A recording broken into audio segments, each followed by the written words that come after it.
नमस्कार, N V news देख रहे हैं। यहाँ पर मैं हूं आपके साथ साधना बत्रा। कोरोना वायरस संक्रमण के कारण कांवड़ यात्रा को लगातार दूसरे वर्ष रद्द करने का जो फैसला है वो योगी आदित्यनाथ ने लिया था। आपको ये बता दें कि जिस तरीके से कांवड़ यात्रा को रद्द करने का फैसला किया गया था, उन्होंने ये भी कहा था कि एक यहाँ वचन दिया जाएगा और एक यहाँ रूल अपनाया जाएगा कि यहाँ 50 से ज़्यादा लोग यहाँ शामिल नहीं होंगे। और यहाँ फैसला करने वाले मुख्यमंत्री योगी आदित्यनाथ ने इस बार बकरीद पर भी सख्ती रखने का निर्देश दिया है। सीएम योगी आदित्यनाथ ने टीम 9 के साथ समीक्षा बैठक की और इस बैठक में कहा कि प्रदेश में 21 जुलाई को किसी भी सार्वजनिक स्थल पर कुर्बानी बर्दाश्त नहीं की जाएगी। इसके साथ ही किसी भी जगह पर 50 या इससे अधिक लोगों को एकत्र नहीं होने दिया जाएगा।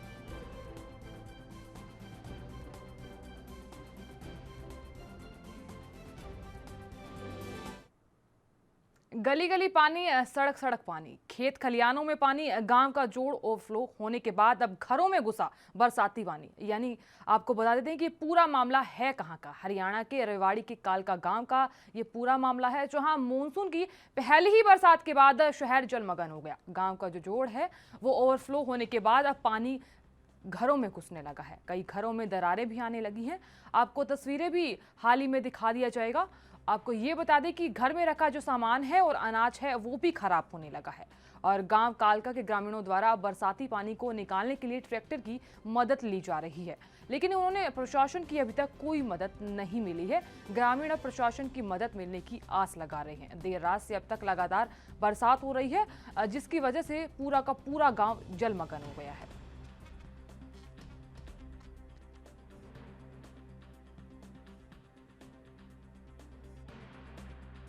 ये बारिश से आ रहा है जी, जोहड़ ओवरफ्लो होने के कारण फ्लो। तो ये स्कूल की बिल्डिंग है, स्कूल की बिल्डिंग। अच्छा, तो अभी पानी निकालने का कोई इंतजाम नहीं है? इंतजाम नहीं है।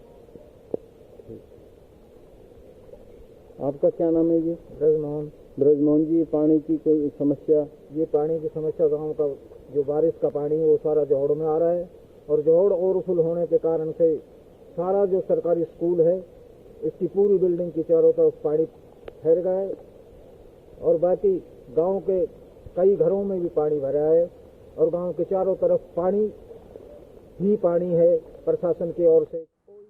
अफगानिस्तान से अमेरिका सेना की वापसी के बाद से ही वहां के हालात बद से बदतर होते नजर आ रहे हैं और इसका जो फायदा है वो पाकिस्तान को मिला है। खबर यह है कि पाकिस्तान की खुफिया एजेंसी आईएसआई ने तालिबान को आदेश दिया कि वो अफगानिस्तान में भारत की संपत्तियों को निशाना बनाए और आईएसआई तालिबान में शामिल हुए पाकिस्तानी आतंकियों से कहा कि बीते कुछ वर्षों से युद्धग्रस्त अफगानिस्तान में भारत द्वारा निर्मित संपत्तियों पर हमला बोला जाए।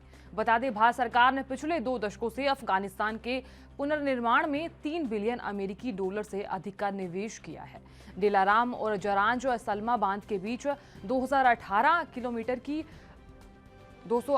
किलोमीटर की सड़क और अफगान संसद भवन वहां के लोगों के लिए भारतीय योगदान के सबसे बड़े प्रतीक हैं।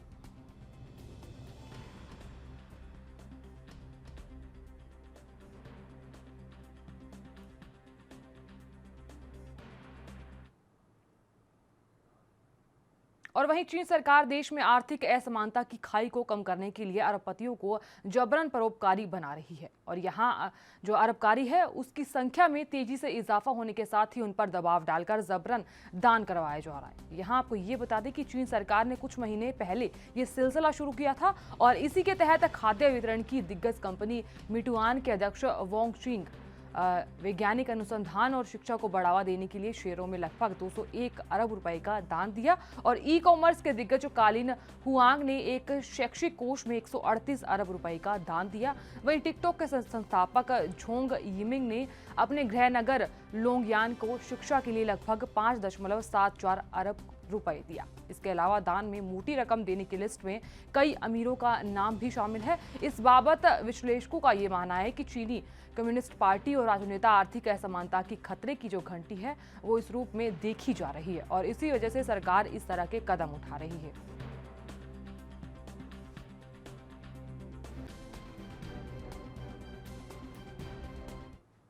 आरजेडी नेता तेजस्वी यादव ने नकली शराब पीने से लोगों की मौत पर बिहार सरकार की खिंचाई की और कहा कि सीएम नीतीश कुमार को अपने पद की परवाह है, जनता की नहीं। उन्होंने कहा कि यह निंदनीय है कि जहरीली शराब पीने से 16 से 17 लोगों की मौत हुई और ऐसा पहली बार नहीं हुआ। तेजस्वी यादव ने कहा कि हमारे तथाकथित सुशासन बाबू को जनता की नहीं, अपने पद की परवाह है। शराबबंदी पूरी तरह विफल रही है।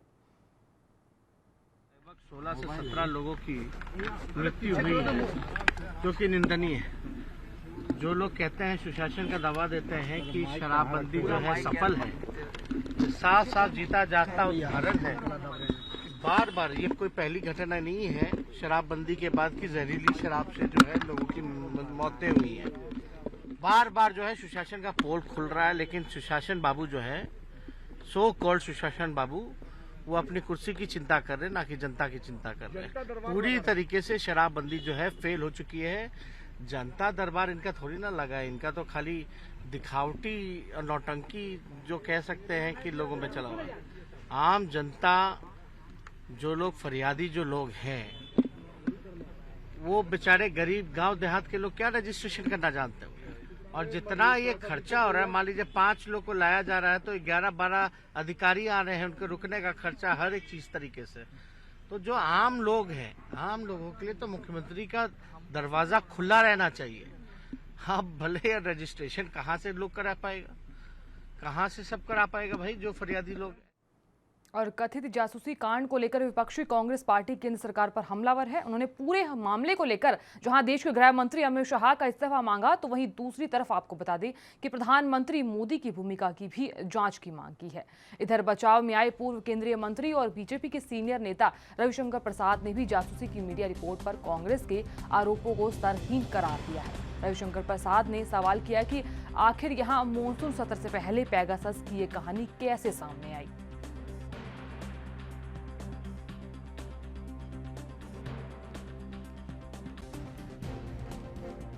आज ये पेगासस विषय पर आईटी मंत्री अश्विनी जी ने लोकसभा में एक विस्तारित वक्तव्य दिया है। The statement touched on a variety of things, explained everything. अभी कांग्रेस पार्टी की ओर से प्रेस हुई है। कांग्रेस पार्टी ने भारतीय जनता पार्टी पर ऐसे स्तरहीन आरोप लगाए हैं जो राजनीतिक शिष्टाचार और मर्यादा से परे हैं। क्या कांग्रेस पार्टी का अब यह स्तर हो गया है? लेकिन क्या कहा जाए, आज के नेतृत्व में जो कांग्रेस पार्टी बालाकोट और उरी में देश के जवानों की शहादत का सबूत मांगती है, उससे और क्या अपेक्षा की जाए। जो कांग्रेस पार्टी आज तक गलवान को लेकर देश में आशंका का माहौल बनाती है, जबकि पूरी दुनिया ने इस बात को स्वीकार किया कि भारतीय सेनाओं ने नरेंद्र मोदी की अगुवाई में एक प्रभावी प्रदर्शन किया, उससे और क्या उम्मीद की जाए। हरियाणा के पलवल जिले में एक्सिस बैंक से 95 लाख रुपए की बड़ी लूट की घटना ने जिला पुलिस को हिलाकर रख दिया है। बैंक के अंदर हुई लूट की जो वारदात है, उसके बाद जिला पुलिस अधीक्षक दीपक गहलावत ने जिले के सभी डीएसपी और यहां थाना प्रभारियों को जिले में सभी बैंकों के अंदर सुविधाओं का जायजा लेने के लिए आदेश जारी किए। आपको ये बता दें कि आदेश के बाद होडल के डीएसपी दिनेश कुमार और थाना प्रभारी सुरेंद्र राठी ने पुलिस टीम के साथ शहर के अंदर मौजूद लगभग 12 बैंकों में जाकर बैंक के अंदर मौजूद सुविधाओं का जायजा लिया। और डीएसपी दिनेश कुमार ने इस मामले में बताया कि जो पलवल में बैंक के अंदर लूट की वारदात हुई है, उसको लेकर पुलिस अधीक्षक के आदेश पर शहर के अंदर मौजूद सभी बैंकों में जाकर सुविधाओं का जायजा लिया गया है। उन्होंने ये भी बताया कि कई बैंकों में यहां अंदर सुरक्षा गार्ड मौजूद नहीं थे, कहीं पर बैंकों में अति अनिवार्य सायरन भी नहीं मिले। इतना ही नहीं, बैंक मैनेजरों को यह भी नहीं पता कि सायरन का बटन है कहां पर। वहीं डीएसपी ने ये भी कहा कि इस बारे में जिन बैंकों के अंदर कमी है उनके खिलाफ उच्च अधिकारियों को यहां पत्र लिखा जाएगा और सभी के खिलाफ कार्रवाई की जाएगी।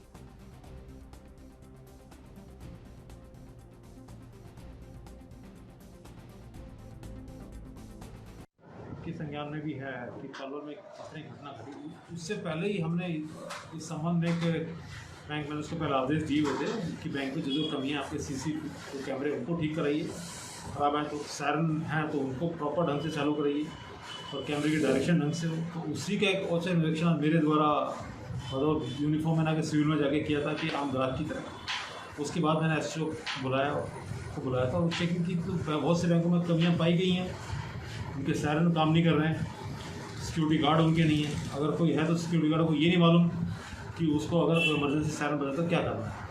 तो इस समय हम चेकिंग करके आए और उनके खिलाफ जो एक्शन बनता है वो चंडीगढ़ लिख के भेजें और जो इनकी कमियाँ थी उनको दुरुस्त कराएंगे। तो सर मतलब सीधे फोकस ठीक नहीं, बहुत से सीसी कैमरे और जो प्रॉपर ढंग से काम नहीं कर रहे, सारे काम नहीं कर रहे, एक आधे काम कर रहे हैं, जबकि जितने लगे वो सारे प्रॉपर काम करने चाहिए। फिर उनकी रिकॉर्डिंग कितने दिन की है वो मैक्सिमम से मैक्सिमम जो प्रोटोकॉल के है उनका जो स्टैंडिंग ऑर्डर रहता है उसके हिसाब से। और हरियाणा के फरीदाबाद में कोविड-19 के मामलों में लगातार गिरावट होती नजर आ रही है। आलम यह है कि बीते कल जिले में कोरोना का एक भी मामला सामने नहीं आया, जिसको लेकर फरीदाबाद के सिविल सर्जन ने खुशी जताई है और कहा कि हमें इस मुहिम को कमजोर नहीं पड़ने देना चाहिए, पहले की तरह वैक्सीनेशन पर ध्यान रखना है। उन्होंने ये भी कहा कि फरीदाबाद जिले के 12 गांव पूरी तरह से वैक्सीनेट किए जा चुके हैं और वहीं जिले में अब तक 10,43,000 लोगों का वैक्सीनेशन किया जा चुका है और जबकि 2 लाख लोगों को दोनों डोज भी दी जा चुकी है।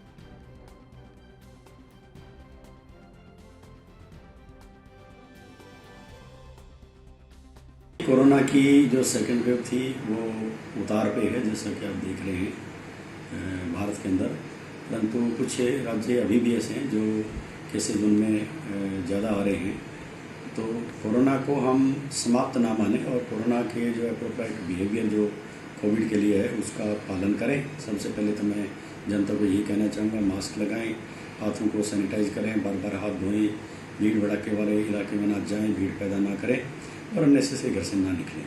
जहाँ तक फरीदाबाद का सवाल है कि अब हम कुछ सुकून की स्थिति में हैं कि कल हमारा तीसरी बार ऐसा इस कोविड सेकेंड वेव के बाद का दिन था जिस दिन हमारा विदिन 24 आवर्स कोई भी केस कोरोना का पॉजिटिव नहीं था। तो ये हमारे लिए एक खुशी की बात है, परंतु इस खुशी में हम एप्रोप्रिएट बिहेवियर जो कोविड का है उसको ना भूलें, सतर्क रहें, क्योंकि पूरी दुनिया में जब तक भी कोरोना का एक भी वायरस। और मध्य प्रदेश की बात कर रहे थे। मध्य प्रदेश के मंदसौर जिले में स्थित सूफी संत हजरत नाहर सैयद बाबा की दरगाह पीढ़ियों से सांप्रदायिक सद्भाव केंद्र के रूप में काम कर रही है, जिसमें हर साल बड़ी संख्या में भक्तों का तांता लगा रहता है और ऐसा माना जाता है कि 455 साल पुराने इस पवित्र स्थल के दर्शन करने से संतान की इच्छा रखने वाले भक्तों का आशीर्वाद प्राप्त होता है। तो यहाँ जिस तरीके से भक्तों को आशीर्वाद प्राप्त होता है, मनोकामना पूर्ति के लिए भी भक्त दरगाह के बाहर तालाब में स्नान करते हैं और अपने पुराने कपड़े छोड़कर देवता की पूजा करने से पहले नए कपड़े पहनते हैं। हर साल इस दरगाह पर हिंदू त्योहार होली के दिन एक भव्य मेले के साथ वहां आयोजन किया जाता है और उससे पहले दरगाह में एक दिन का उत्सव भी था। पिछले 44 वर्षों से उर्स का उत्सव 3 दिन का हो गया है और ऐसा माना जाता है कि संत सभी की मनोकामना पूरी करते हैं। यहाँ से कोई भी खाली हाथ नहीं लौटता। सदियों से हजरत नाहर सैयद बाबा जैसे सूफी संतों ने हमारे देश में आध्यात्मिकता और सद्भाव के संदेश का प्रचार किया और उनकी शिक्षाएं अभी भी धर्मनिरपेक्षता के धागे की मजबूत करने में महत्वपूर्ण भूमिका निभा रही है।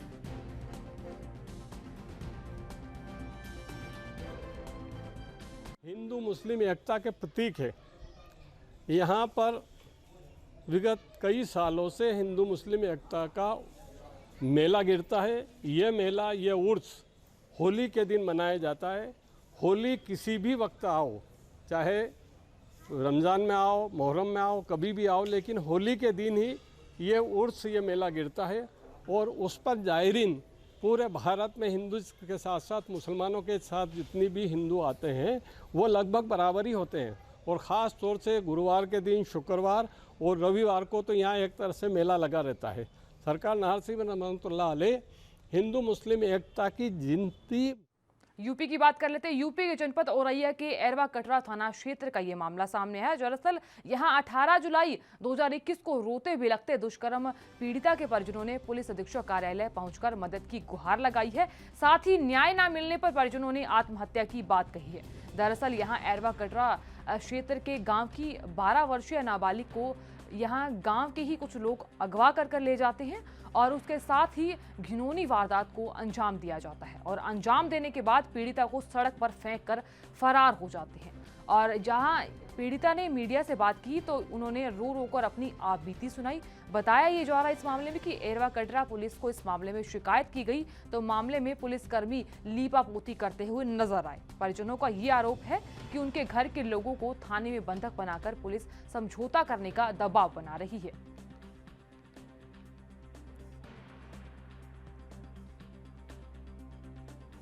उसके बाप से कहा तुम अपने लड़कों को बांध के रखो, ऐसा क्यों किया। उसने कुछ पूछताछ न करके धारिया और लाठी उठा के चलाने लगी।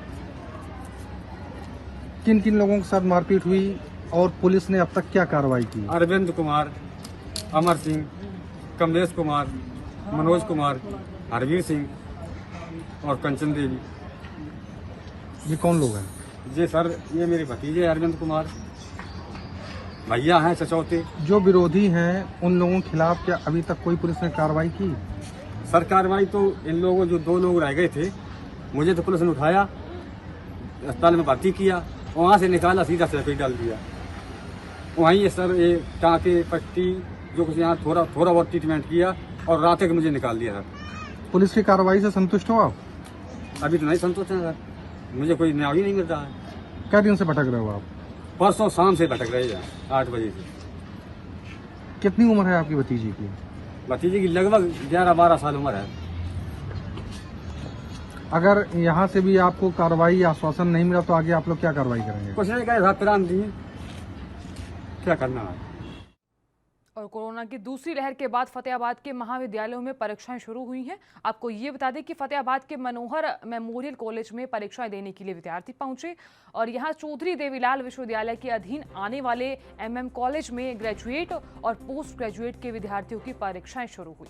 कॉलेज प्रबंधन का इस मामले में ये कहना है कि कोरोना को लेकर स्वास्थ्य विभाग की गाइडलाइंस को मानते हुए कॉलेज प्रबंधन के द्वारा पूरे इंतजाम किए गए हैं। और यहाँ एमएम कॉलेज के प्रिंसिपल डॉक्टर गुरुचरण दास ने बताया कि दूसरे और चौथे सेमेस्टर की परीक्षाएं जो हैं वो शुरू हो चुकी हैं। उन्होंने इस बीच में ये भी कहा कि कोरोना महामारी को लेकर सोशल डिस्टेंसिंग के प्रति विद्यार्थियों को लगातार जागरूक किया गया है और यहाँ लगातार हिदायतें भी दी गई हैं।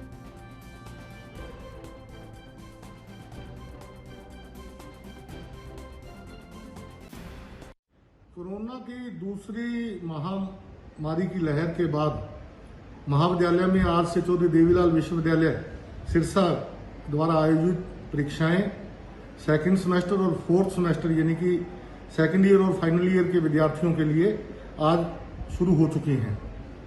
और जहां तक विद्यार्थियों का सवाल है, सभी विद्यार्थियों को प्रेरित भी किया जा रहा है कि वो सोशल डिस्टेंसिंग को मेंटेन करें और मास्क पहनकर रखें। और जहां तक सैनिटाइजर की बात है, जो एग्जामिनेशन रूम है उनको भी सैनिटाइज प्रॉपर किया जा रहा है। तो किन किन क्लासों के पेपर हो रहे हैं सर? आज पीजी के क्लासेज का फाइनल ईयर का और यूजी के सेकंड ईयर और फाइनल ईयर के एग्जाम आज से शुरू हो चुके हैं। 2 शिफ्ट में एग्जाम होंगे। पहली शिफ्ट सुबह 9:30 से 12:30 होगी और जो शाम की शिफ्ट है वो शाम। वैश्विक स्तर पर कोरोना महामारी से उथल पुथल है और यहाँ कोरोना का डेल्टा प्लस वेरिएंट विश्व के कई अन्य देशों में तेजी से फैल रहा है। आपको बता दें कि विश्व स्वास्थ्य संगठन ने चेतावनी देते हुए कहा कि डेल्टा प्लस वेरिएंट 100 से अधिक देशों में फैल गया है। जिस तरह से ये फैल रहा है वैसे जल्द ही विश्व स्तर पर सबसे प्रमुख कोरोना का स्ट्रेन बन जाएगा। WHO की शीर्ष वैज्ञानिक और दक्षिणी पूर्व एशिया की क्षेत्रीय निदेशक डॉक्टर पूनम खेतरपाल ने कहा कि कोरोना का जो डेल्टा प्लस वेरिएंट है अन्य की अपेक्षा सबसे तेजी से फैलता है, जो कि बेहद चिंता का विषय है। और इसके साथ ही उन्होंने ये भी बताया कि WHO के कोविड-19 वैक्सीन ग्लोबल एक्सेस कार्यक्रम के माध्यम से भारत को मॉडर्ना वैक्सीन की 75 लाख खुराक की पेशकश की गई है। आपको बता दें कि डेल्टा वेरिएंट को लेकर WHO ने चेतावनी जारी कर दी है। जिस तरीके से तीसरी लहर आ रही थी उसी को लेकर भी चेतावनी जारी कर दी गई थी। और अब फिलहाल आपको ये बता दें कि डेल्टा प्लस वेरिएंट है वो भी खतरनाक साबित होता हुआ नजर आ रहा है और इसीलिए चेतावनी जारी कर दी गई है कि आप लोग सतर्क रहें कि यहाँ डेल्टा प्लस वेरिएंट के केसेस बढ़े, इससे पहले ही आप लोग सुरक्षित रहें, मास्क पहनें क्योंकि एक मास्क ही है जो आपको सभी इन्फेक्शन से बचा सकता है। जल्द ही विश्व स्तर पर ये कोरोना का स्ट्रेन भी बन जाएगा, ये भी चेतावनी जारी कर दी गई है।